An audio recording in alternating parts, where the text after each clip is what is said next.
Gobernador de la provincia de Buenos Aires, Axel, buenos días. Florencia Halfon te saluda. ¿Cómo te va? Buen día, ¿cómo están? Bien, gracias por atendernos.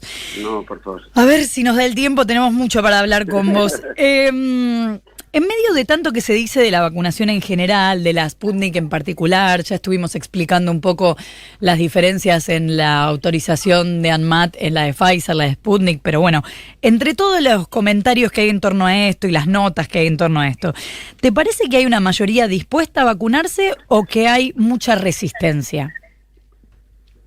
Me parece que hay una fuerte campaña en contra de la vacunación.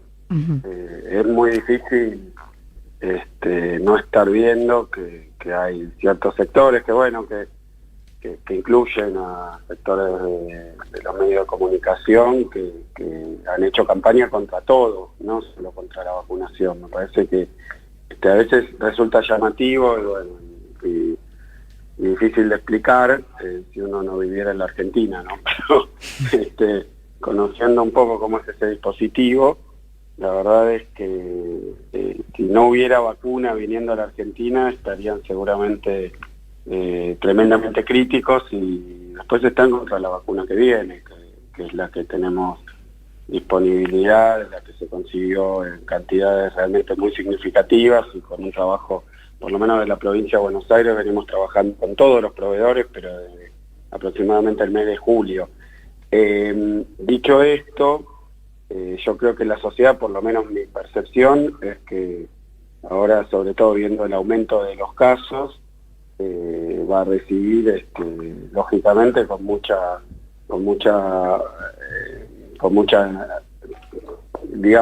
buena predisposición el hecho de que aparezca una respuesta científica como es la vacuna. Hasta hace poquito estaba la vacuna rusa, pero la verdad es que la Sputnik V ahora ya cerró acuerdos con Oxford, con los británicos. Me parece que hay un esfuerzo mundial por buscar la mejor solución a esto, que es realmente una calamidad, que es el coronavirus, su ahora segundo brote fortísimo en el hemisferio norte. Está apareciendo de nuevo con fuerza un crecimiento en el hemisferio sur, así que yo creo que hay una disputa en la comunicación y una campaña directamente y abiertamente en contra de toda vacunación, pero después creo que hay un enorme porcentaje de la sociedad que está esperando vacunarse contra esto, que enferma y mata, que tiene toda su lógica. Después ya se está vacunando en muchísimos países con diferentes vacunas, lo cual a mí me llena de optimismo con respecto a que el comienzo de un proceso de vacunación es también el comienzo del final de la pandemia, no el final inmediato, pero el comienzo del final de la pandemia. Después hoy no tengo medido ni sé cuál va a ser la reacción en general, pero yo creo que todo el mundo va a querer vacunarse con algo que le sirva para cuidarse y para poder evitar el contagio, ¿no? ¿El lunes empiezan a vacunar en la provincia de Buenos Aires? Esta primera entrega de vacunas, que además después va a venir complementadas por varias vacunas, probablemente se está tratando de cerrar como desde el principio con diferentes proveedores, y toda vacuna que esté debidamente aprobada, bienvenida en la mayor cantidad posible. En la provincia de Buenos Aires este primer lote va a estar dedicado a una población de riesgo alto, como son los trabajadores de la salud que están en contacto con el virus. Y sí, ni bien podamos, ni bien las tengamos, hay que ver las cuestiones logísticas, pero inmediatamente vamos a empezar a vacunar, ni bien podamos. ¿Y por qué crees que subieron tanto los casos en el área metropolitana de Buenos Aires en estos últimos días? Mira, el esquema y la dinámica es muy parecida a la que a la que se vio al comienzo de la pandemia. Empieza en la ciudad de Buenos Aires, que es la zona de más densidad poblacional de la Argentina. Hace aproximadamente 3 semanas ya se vio que dejó de caer la curva, dejó de bajar en la ciudad, y eso, por decirlo así, 15 días después aparece en el primer cordón y del conurbano, y 15 días después en el segundo cordón. Yo creo que eso tiene que ver básicamente, como es un virus que se contagia a través, ya vimos, del contacto o de la cercanía, particularmente ahora está bastante estudiado y definido que se contagia a través de lo que se llama el spray, que se lanza cuando se habla o cuando estás en lugares cerrados, y entonces eso va saturando el virus y provoca contagios. Yo creo que efectivamente hubo un relajamiento de las medidas de cuidado. Si bien uno anda por la calle y la mayoría, yo te diría la gran mayoría, por lo menos en la provincia de Buenos Aires, anda con barbijo por la calle, después hay mucha más gente, reanudaron muchísimas actividades, entonces todo eso genera más contacto y el contacto genera contagio. La verdad que no tiene mucha ciencia. Hasta donde lo conocemos es así, pero bueno, me parece que dado que están creciendo, y además probablemente haya habido una interpretación equivocada de qué significa la vacuna. Que llegue la vacuna no se acabó el coronavirus, vamos a tener como 6 meses de vacunación para colmo. Además la vacuna no es un remedio, quiero decir, no cura al que se contagió, sino que previene al que no se contagió, o sea, y tampoco es inmediato cuando se vacuna. No, es verdad, son como 40 días, más de 40 días, hasta que uno puede decir que está inmunizado. Además que estas vacunas, la gran mayoría, todas menos una de las que ya están aprobadas mundialmente, son en 2 dosis.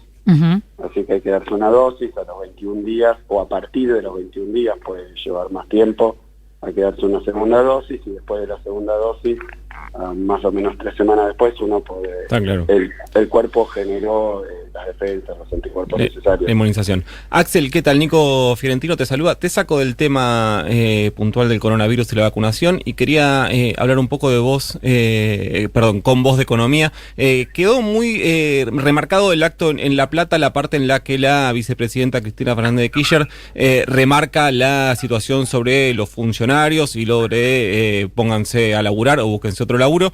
Pero quería, a mí me resultó más interesante la otra parte en la que Cristina hace foco en lo que es el modelo económico. Ella, para hacerlo, destaca tu tarea como ministro de Economía, de hecho destaca también la tarea de Augusto Costa como secretario de Comercio.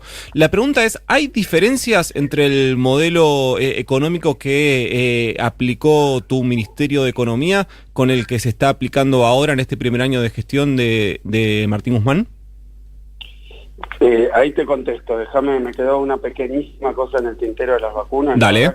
Que esté llegando un avión de aerolínea directo desde Moscú con vacunas debería ser algo que nos ponga a todos contentos. Una vacuna ya aprobada, que ya se está usando en decenas de miles de personas, así que eso es lo primero, que una Navidad con vacunas, eso es realmente muy alentador. Hay países que no van a recibir hasta dentro de mucho tiempo. Creo que se hizo una gran gestión.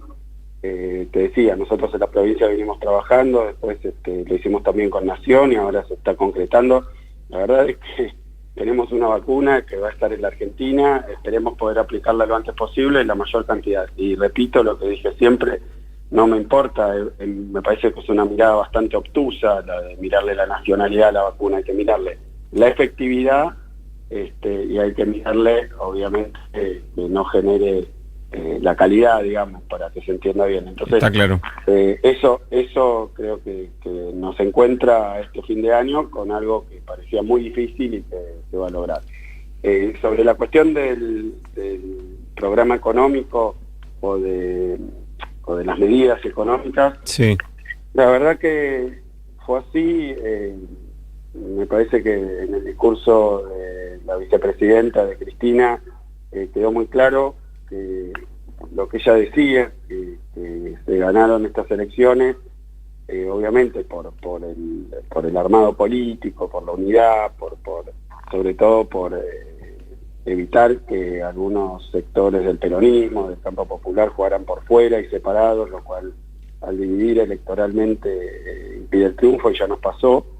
Eso es un factor muy importante, pero el otro es que durante los 12 años de Néstor y Cristina Kirchner hubo un incremento muy fuerte del empleo, se mejoró muchísimo la distribución del ingreso. Obviamente que uno puede hacer una evaluación con todo el grado de de crítica que se quiera, y habrá diferentes puntos de vista. El objetivo es que en 2003 la economía estaba detonada, y en 2015 estábamos con niveles de desempleo muy por debajo del dígito, estábamos con una distribución del ingreso muy mejorada, y faltaban montones de cosas, pero bueno, había habido un resultado económico, y el país es endeudado también, o sea que en la macro y en la micro había habido importantes avances. Si vos me preguntás sobre la situación de hoy, la verdad que como ministro de Economía nunca me tocó atravesar una pandemia. Es una situación realmente muy especial, muy distinta a las que incluso yo, habiendo estudiado mucho las crisis económicas mundiales y Argentina, de la historia del capitalismo, te diría, no hay nada así, nada comparable. De hecho, ahora se inició el rebrote del hemisferio norte y de nuevo la economía empezó a caer. Es como que está condicionada por un aspecto no directamente económico, no es ni una crisis financiera, claro, ni una crisis de deuda, ni una crisis de sobreproducción, ni una crisis que tenga que ver con factores intrínsecos nacionales. Es una crisis que no viene ni de afuera ni de adentro del país, sino que viene del interior de las personas y de su organismo, y de las medidas que hay que tomar para cuidar que no haya contagio.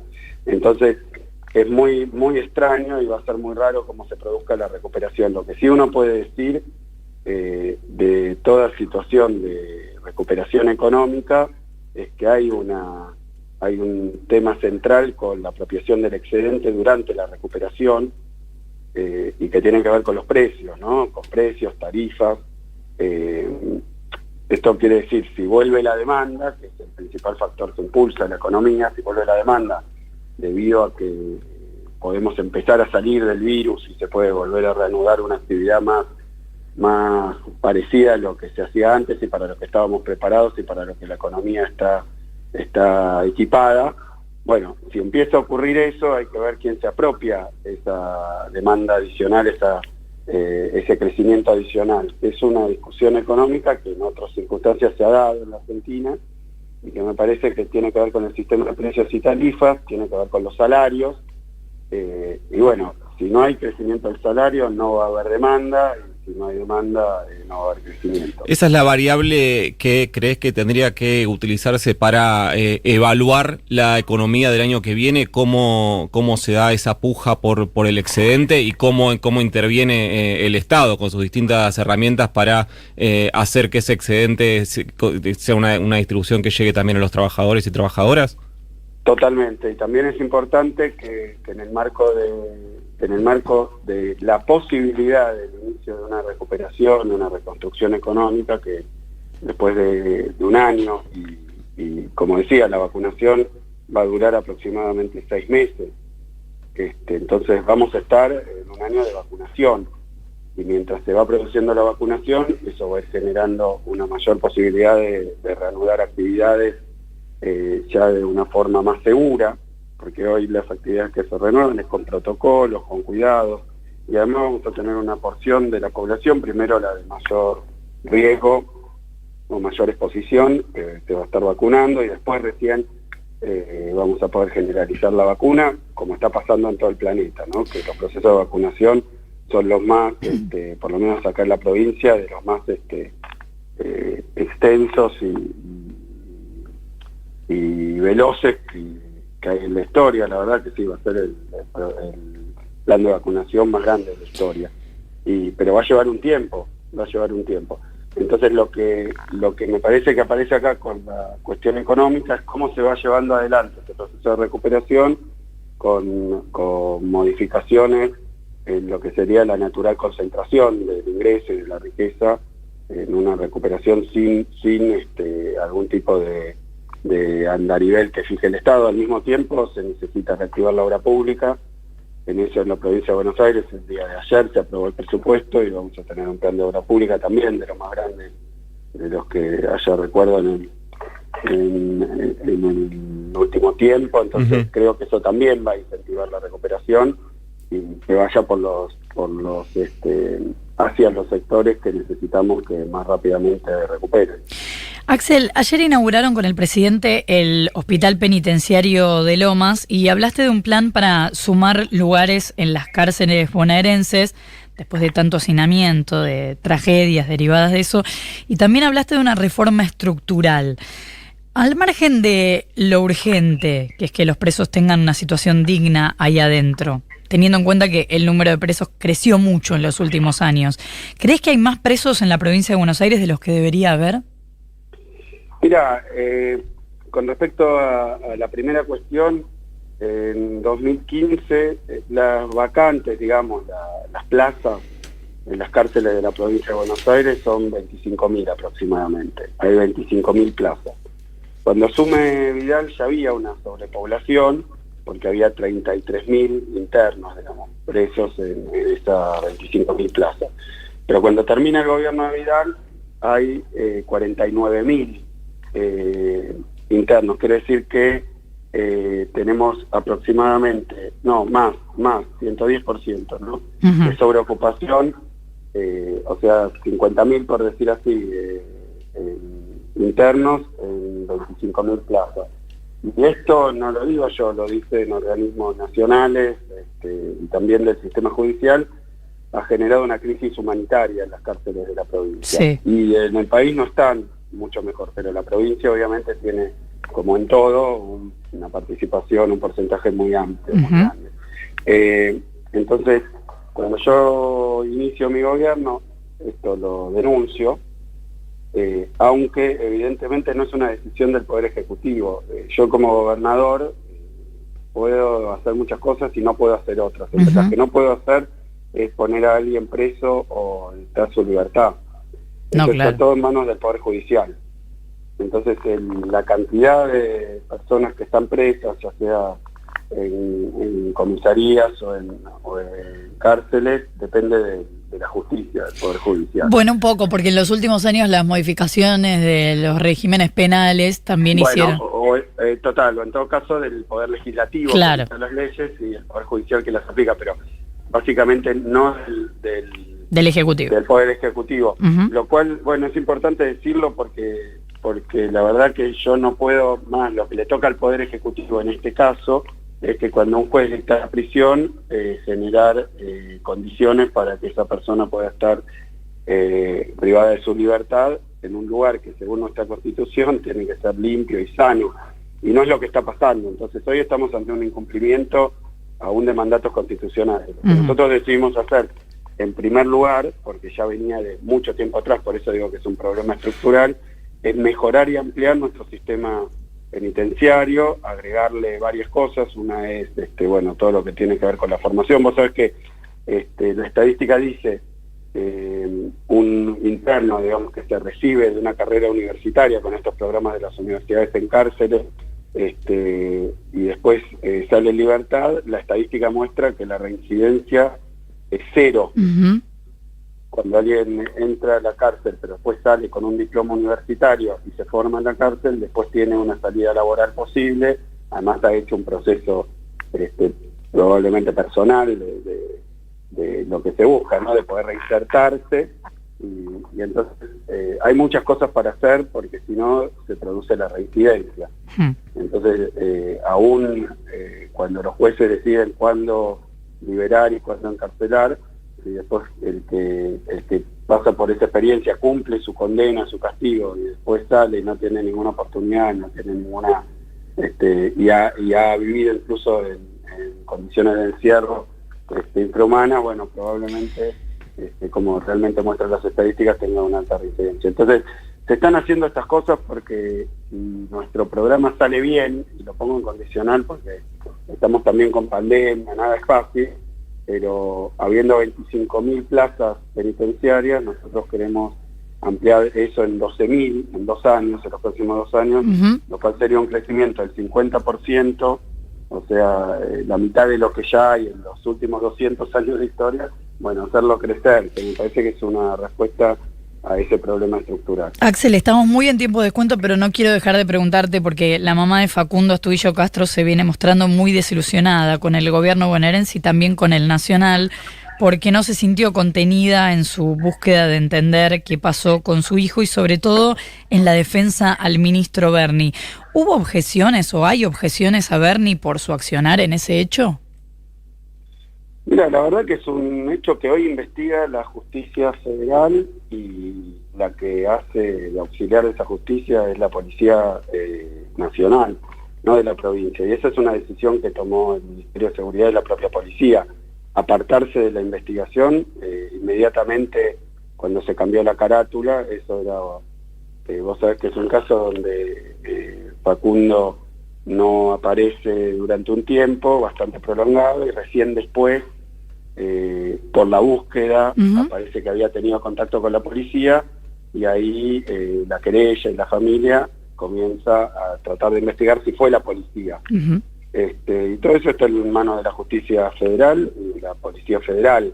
Hoy la provincia, más que como lo hice las veces que tuve oportunidad, ofrecerle ayuda en el traslado a la familia, etcétera, o cuando hubo alguna denuncia de la familia de que la policía y de la provincia estaba de alguna manera obstaculizando, lo que hice fue dar la orden, el propio Bernie también, de no obstaculizar de ninguna manera la investigación. Eso es lo que nosotros podemos hacer. Después la justicia tiene que resolver quién tiene responsabilidad, si la tiene alguien, y eso es lo que estamos esperando, pero eso tiene que ser el accionar de la justicia, que hoy es toda justicia federal.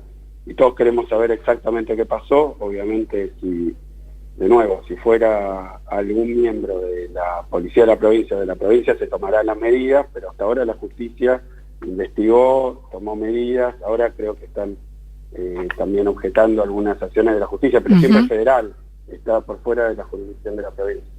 Axel, tenía anotado para preguntarte por las PASO o no PASO 2021, por la legalización del autocultivo de marihuana, pero lo que quiero preguntarte es otra cosa, y es ¿cuánto envejeciste un año como gobernador bonaerense en pandemia? ¿Es un año o es más? ¿Es tipo como los perros 7-1?